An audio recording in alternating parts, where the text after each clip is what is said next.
Won't you take me back to Tennessee? The award-winning Tennessee Wildcast is on the air with the latest info about hunting, fishing, boating, wildlife watching, and all things outdoors. This episode is brought to you by GSM Outdoors, whose vision is to preserve the sportsman's legacy, fuel innovation, and enable the next generation of outdoor enthusiasts. Think outside. That's where you'll find us. Now, make welcome your host, Jason Harmon. Hello, everybody, and welcome to this edition of Tennessee Wildcast. We're glad you're tuning in. Thanks for watching. Thanks for listening. We got an awesome show lined up for you today. And We sure do. Don King is helping me co-host. Yeah, you bet. Hey, how about a radio station we can shout out to I think today? it's about time. Yeah. All right, Saturdays at 7 a.m. You can tune us in on Whiskey Country Radio, whiskeycountryradio.com. That's 105.1 and 95.9, serving the Tullahoma, Shelbyville area. And we kind of picked that one because kind of hometown for our guest today. Yeah, our guest, Mr. Jason Cruz. He's a content producer for the outdoors. He's got a couple of jobs on he does. Mossberg's one of them, and a thing called Wild and Kingdom. We're going to dive into all that today. So thanks for being here, Jason. Oh, thank you for Tullahoma too, buddy. Anything to help my hometown. I can. If you met me anywhere in the world, I'd say, where you live or where you from? I'm like, well, I'm from Tullahoma. Now, I tell you, I live somewhere else, but I'm from Tullahoma the rest of my life. Yep. Where are you from? And I always stumble up on that. Well, okay. I live in Wilson County now, but before we get too deep into today's show, I wanted to touch on a few just current event updates and things that are going on. The hunting and fishing guide is being worked on right now. We're very close to being in production, and it'll be in your mailbox or on the shelves by August 1st. So keep an eye out for that. The seasons have already been set and all that information is out there, but we're updating the website, updating the guide and all that stuff. So for anybody who doesn't know, you got a huge, it's a heavy lift for you, Jason. I appreciate all the work you've done on that. I appreciate that, Don. Getting with all the divisions, and I mean, especially now since it's a combo guide, you got the fisheries. Used to be you only had either hunting or fishing, separated. Worked now, on different times of the year. Now it's all together. So I know you've spent a lot of time on it, and it's going to be right when it gets out there. We've had some very in-depth conversations with regions, with different program managers and things, and it's all coming together. So another current event, things that are going on, the Wild Turkey Observation Survey is underway right now, and that runs through August 31st. So if you see some poults and some hens or whatnot running around out there, and you want to help us count birds, we encourage you to do that. Go to our website, tnwildlife.org. On the homepage, there's a button there for the Wild Turkey Observation Survey. Click that, and then that page that you'll end up on has all the details. You can download the information and the apps and things to help count the birds. Yep. So we appreciate you if you want to join in on that. Also, if you're interested in hunting big game on WMAs this year for this next coming year for the quota hunts, the application period is open right now. So that runs through July 23rd. So visit our website, tnwildlife.org, for information on that. If you want to go directly to apply, just go to gooutdoorstennessee.com and start the process. Yeah. If you know what properties you're looking for, they're all there. Go ahead and apply for that. All the details are there. So it's that time of year. Yep. Even though it's fishing season, it's you're preparing for hunting. I know, yeah. But it's like a year-round sport these days. It is. All right. Well, Jason, thank you again for being here. We've got a lot to dive into today, and I'm looking forward to learning more about you. But just, I guess, first off, introduce yourself to the folks that are out there listening and watching. Yeah, I grew up in Tennessee, and my name is Jason Cruz, and I started hunting and fishing when I was a little boy. You don't tend to start hunting and fishing. You were adopted into it, or you're brought up through it, through your daddy. And my daddy and my granddaddy were certainly that. And my dad was a PGA golf pro, but before he went into that, we owned a hunting and fishing store in Tullahoma. So think of a general store in your mind. Women never went there. They were way too smart for that. We'd sell you minnows and crickets and hunting and fishing gear and cut you a bologna sandwich, and we weren't going to wash our hands either. Just potted meat and crackers or something. But that was back in the day. You remember when Tennessee, at the time, you had to physically check in a deer. Yeah. Well, buddy, as a 8, 9, 10, 11-year-old kid, 6-year-old kid. I mean, Daddy would like, hey, go check in that deer. Oh man, so I was covered in blood every Saturday. It was awesome. Big meeting place. And you got it done. Like it's funny. I was just telling a guy the other day. I can't remember who I was talking to. I was talking to a duck outfit in Arkansas, and we were talking about this. And I said, man, the coolest thing about my daddy's store was about 9:30 on a Saturday morning. Everybody come rolling in because they wanted to see the check-in book. Hey, let me see that check-in book, and they wanted to see who's checking in deer. And so it became the catch-up spot. Everybody got a Coke, or Daddy wouldn't sell beer. You could buy it, but you couldn't drink it there. And he but you get a Coke and Little Debbie or something, and just hang out, rocking chairs, came in, buddy. It was the best. I bet the photo board. Did you have a photo board? Oh Lord, okay. Oh Polaroids or whatever. Oh my goodness, you mean that? And I got to take those too. And you'd write on there, Jason Harmon. Didn't put the date on there. It's Polaroid camera. Yeah. I remember my first deer. I went to an actual physical check station. Yep. It was, I want to say Watts Bar or General Store or something over there. I forget exactly what it was called, but yeah, I eventually got that photo back somehow. I don't know how I got it. Oh, neat. But I've got the Polaroid, cool. Or the photo from that. And and then when I finally got to make the board, oh man, in my first deer, I'm like, I'm on the board, man. Yeah, right. I mean, it was life. I didn't need anything else after that. Yeah, man, that takes me back. That was deer on Thief Neck Island. If you're listening out there, you ever hunted Thief Neck Island as a juvenile? It was a youth hunt. Sounds like it might be illegal. No, it was out there. Probably a little sinister. And if I was in the wrong, I'm sorry. Oh, awesome. So you mentioned you grew up in the outdoors, hot and heavy, introduced from a young age. So that's awesome. How did you get into the outdoor? Well, I'm gonna back up. Yeah. You said golf pro, and I love golfing. Oh yeah. And my son's a big golfer. Mm-hmm. So tell me more about that real quick. I know this isn't a golf show, but we're right off the heels of the U.S. Open. So yeah, we are. Daddy made a career change. We sold the Sportsman, and so he'd always been around golf a little. Yeah. But I don't know how it happened, but he ended up becoming an assistant pro there in Tullahoma at AEDC, Arnold Golf Course. Okay, yeah. And it's really cool, man. My dad always, Daddy went to heaven about a year ago, and so this was my first Father's Day without him, wow. And that was. I mean, it was okay. I knew it was coming, of course, but he and I were so close. We actually had a television show on DirecTV for a while called Me and Dad. I mean, we were really close. And, very cool. And a hunting show and fishing show, but Daddy was he was really good at taking underperforming businesses and turning them around. And he really changed the game. In fact, my dad, I'm not going to get the title right, but in 1992 he was voted number one golf pro in the world. It was in the Air Force. Now he was PGA, but military installations have golf pros too. Sure. And for all of the Air Force, he was that little course in Tullahoma was the best performing golf course on planet Earth. Wow. Per capita. Huh. It was fascinating. He was really good at that. So very cool. But we always hunted, and fished, and that was never not a part of our narrative. Mm-hmm. Yeah. Wow, that's cool. I just had to detour there for just a second. Sure.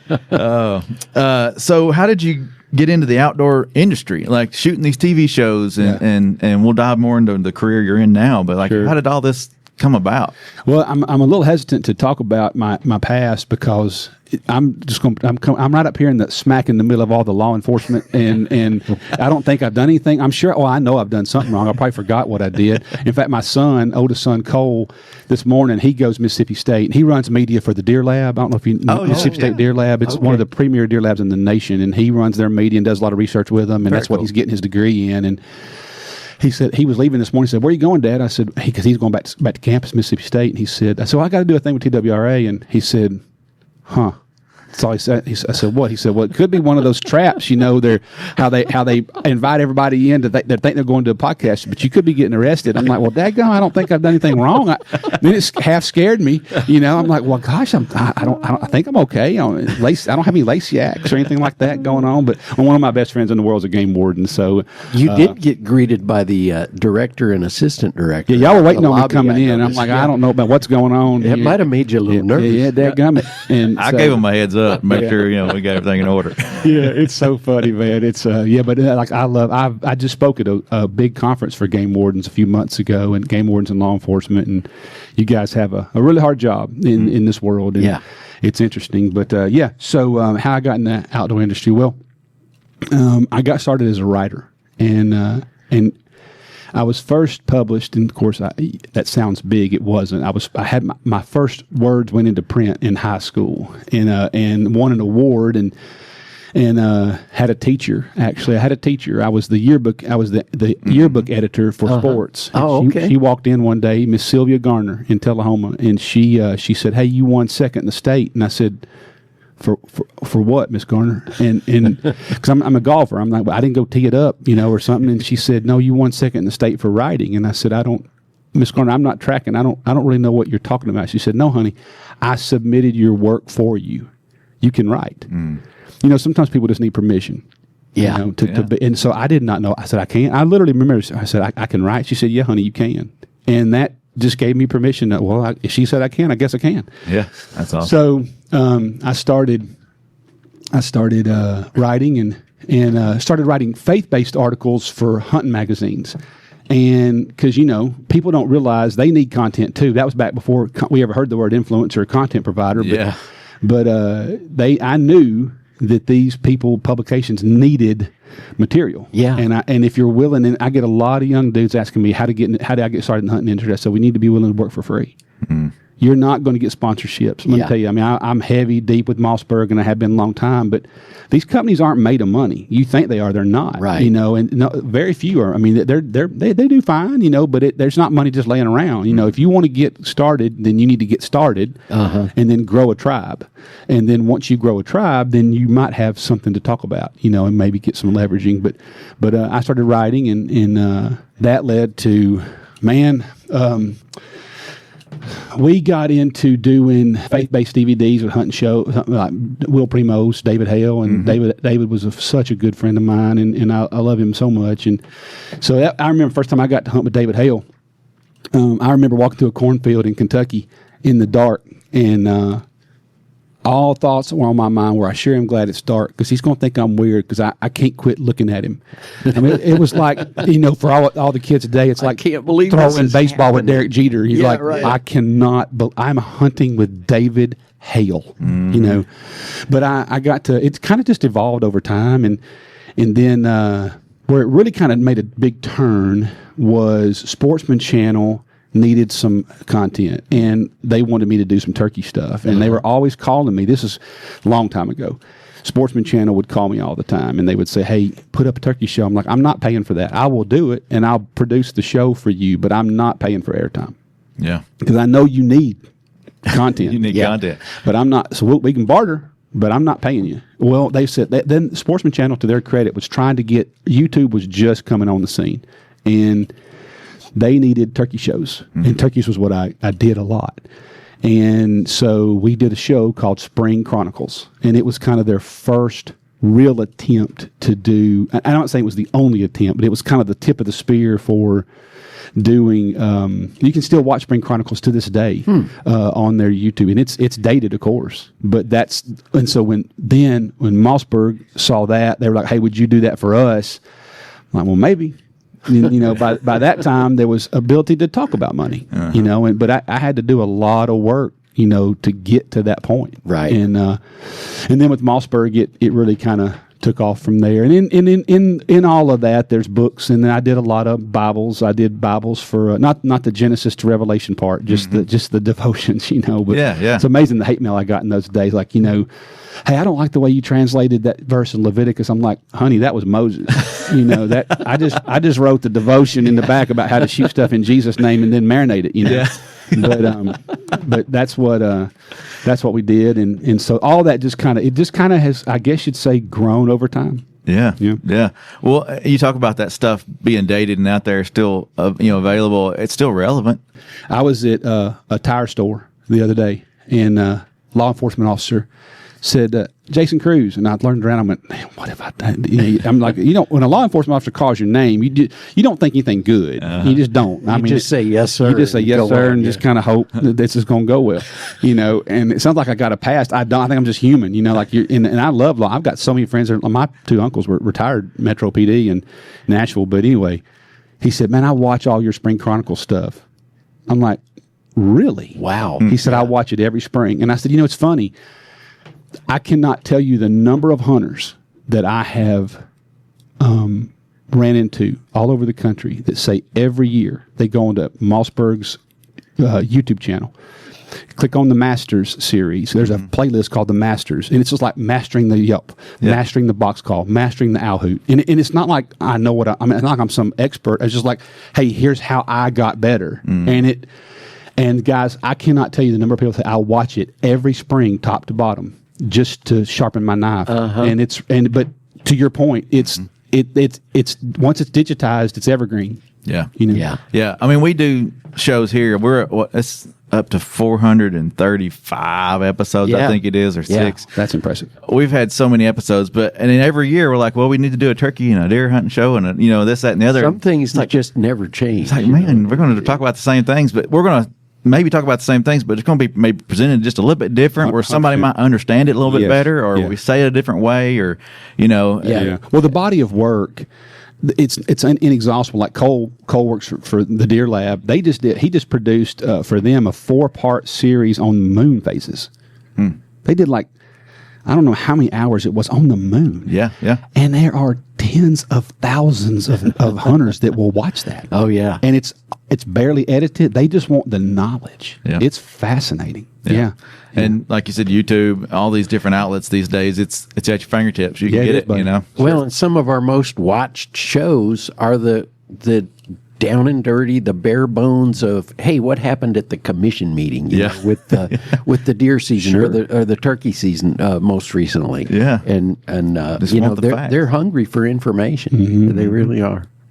Well, let's dive into the career at Mossberg. I think that's very cool to work with a company like that, and video content production. You maybe wrote for them, right? I do a lot of stuff. Different stuff. Yeah, I do. I manage their YouTube channel. Okay, and kind of curate that. I kind of work hard on developing new talent. So as younger guys are coming on that we need younger faces, and so. We're all the time trying to look for young dudes that want to do more than just be on the front end of the camera. They're not trying to get famous. They actually are really trying to reach that generation. And so I do that. I do produce several shows for Mossberg, and the Rugged American Hunter show, which was not about me. I get a lot of grief from my buddies like, yeah, Rugged American Hunter. No, that actually Mossberg's marketing slogan for a long time was built rugged, proudly American. And so we did Rugged American. And so the Rugged American Hunter would be like you or you, Don. Like it would be like, hey, this is a guy named Don. He's a farmer. He's built a really cool duck blind. It's just a human interest story. Yeah. And I love human interest stories. So the Rugged American Hunter is people you'd never meet, but they're just cool dudes, that you might run into at the co-op, But so that produced that show. That's a long-running show for Mossberg. And then I produce a lot of other things for them, and then I write, and we do some social media projects. So it's kind of all more like front end work for engaging the hunting community. Yeah. Mm-hmm. Well, before we dive into some of the other things that you're into, I kind of breezed over this, but how was your turkey season? We're just coming. Awful. All right. Yeah, it was awful. We're just coming off of it. That was short. It was short. All right, moving on to the next topic. Now. Next, it was tough. But I'll tell you though, it's just like so many other things, weather related. Now I know some guys that had a great turkey season, but in other words, they killed 2 birds, or whatever. But we hunt a lot, we film a lot, and this year I knew in March I was going to have a tough turkey season, and it didn't open to April 12 this year. I think was that right? Put me on the spot. I think it was April 12th. I think April 12th. But so I think it was April 12th. Anyway, it was right about that time. And I knew in early March we were going to have tough because it got hot and it got warm. Yeah. And I'm like, man, they're really going to, be fired up. And buddy, sure enough, on youth weekend, I took my son Tucker, and the birds were gobbling hard and running hard middle of the day. And I'm like, oh no, we're about a month early. Yeah. So, but it was also tough it was tough in Mississippi. It was tough in Georgia. It was tough in Kentucky. Everywhere we went and every hunter we talked to was saying the same thing. They said, I can't hear birds gobbling. And I killed probably 80% of the turkeys I've killed in my lifetime have been after 10 o'clock. I don't even get excited till after 10 o'clock. And we heard only a couple birds gobble. And I have a lot of farms to hunt. And I'm telling you, they just were, on my end, empirically speaking, it was hard. It was just hard. But, I mean, that happens. I mean, we killed a few birds in Tennessee, and some of our guys killed birds other places. But, yeah, overall, it was really tough. I can agree with your season. I had somewhat similar. We heard birds before the season opened. Like you were right. The youth season was April 5th, 6th, and the adult season, or the full season was April 12th. But so we heard birds right before the youth hunt, and then got out there thinking we're going to have this big bird come in, and a hen came in. The big bird did not. He gobbled once, but he went the other direction. And in our spot we were limited on moving, so they had to come to us. But yeah, I could see that, and I've had people ask, how was your season? Or my season was rough, but it comes with the territory. I mean, it's year to year, temperatures, like you said, weather related, things like that. So, and I'm going to have to come back. We're Tucker. Your son's Tucker. My son's Tucker. So we got Jason and Tucker. That's awesome. A lot of connections here. How old is your Tucker? He is 13. Mine is 14. Well, we're going to get together sometime. Yeah. But yeah, so turkey season, and you mentioned doing a lot of turkey videos. How did turkey become your thing? That's a good question. I tell you why I think it was such a big deal. First of all, and you did both of y'all grow up in Tennessee? No, I grew up in Nebraska. Okay. Well, growing up in Tennessee, we never saw turkeys, never heard turkeys. That's my experience. I mean, so when I did my master's work at Southwestern Seminary, and I came back from Southwestern in the mid-'90s, and I remember seeing something come through the woods, and it scared me to death. I like, what is that? It was a bunch of them, and it hit me. They were like 100 yards off, so I couldn't really tell if it was Bigfoot or what. And I was catching glimpses of them going through the oak trees, but it was far enough away I couldn't see them through my scope. And it hit me 3 days later, like, those were turkeys. Oh my gosh, those were turkeys. Yeah. And so we didn't really have turkeys much to hunt. You every now and then you'd hear about somebody killing one, but I mean it was a show-stopping conversation. Yeah, right. You saw a turkey. Yeah. I mean, and so deer hunted, which is what most of us did, and then I would say I killed my first turkey in Franklin County. Down around the Elk River, and on a buddy of mine, a really good friend of mine's farm, and I was like, wow, this is cool. I mean, it's fine. But then it seemed easy, and then the next few hunts weren't. Then I got involved in the chess match, and then when I started really figuring out this is a chess game, that to me was so much more fun than deer hunting because I could move, I could negotiate what I was going to do next. Yeah. And getting into their head. And at the time, Tennessee's turkey population was really growing. And so I had a lot of farms to hunt. And when that all came together, it was warm. It's been cold all winter.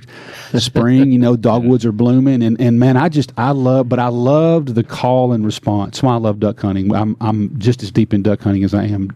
And I think it has to do with calling and manipulation, trying to manipulate, Well, I think that part about turkeys is being able to move and be able to work the bird and try to get in the right position. Yeah. That's something I never did growing up. But once I moved to Middle Tennessee, got to experience it. I was like, man, this is fun. So, it's a ton of fun. Deer hunting was my passion for a long time, and turkeys right there in a second, Yeah, for sure. But, well, career Mossberg, still doing that, but you've started a new adventure, and we got a couple of minutes here. I wanted you to share about Wild and Kingdom and what that is, and not Wild Kingdom, right. which is Omaha. That's that, Mutual Omaha. Yeah. Wild and Kingdom. They own the trademark on that. Yeah, and so let me be quick to say. So it's like field and stream. Wild and Kingdom. Yeah, I love it. Yeah, and that was very specific. And so I've been involved in media production and branding and marketing for a long time. And so a good friend of mine, he owns Apex Restoration, and he's just, we're lifelong friends, and we both went into ministry together. And Greg and I were talking, and we kind of had an equal burden, and that burden was I love storytelling, but we've always used hunting as, I tell a lot of young guys, I know this sounds weird, but you're going to get tired of killing animals. If that's what you're doing it for, you're really not doing it right. Yeah. It's not about just stacking up green heads, that just gets really old, and it gets arrogant, and it becomes a game, and very sinister game, and toxic of numbers. And I'm so not that. But relationships really do matter to me. It sounds nice and sounds very spiritual, but they actually really do. And so Greg and I were talking, and there has been, so this may be one of, who knows, you may edit this, you may not, we'll find out. But this it came from a burden, Jason. And that burden was when I was growing up, in the 80s, men were men, and you had male role models. Now, I'm not saying they were the best ones, but nobody was confused on what it was mean to be a man. And so your granddaddy or athletic figures like, George Brett or Bill Buckner or people in baseball or, Michael Jordan, those guys were really big into that. And so it came out of a burden for manhood. And so Wild and Kingdom is a hunting show and a subsequent podcast to follow it up. Yeah. And so wildandkingdom.com. And you can go on YouTube, hunting, fishing. We do a show, and then we do a follow-up podcast on what happened on the show. Nice. And it's all about biblical manhood and how to restore men back to their created role. Awesome. I think that's an awesome ministry there.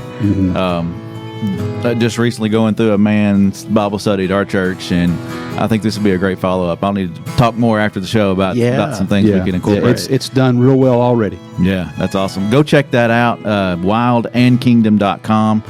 Unfiltered and raw, Wild and Kingdom covers issues in today's church culture. So go check that out. Yeah. Go check out Mossberg's stuff on their YouTube. Their YouTube, all the content you put out there. Very cool.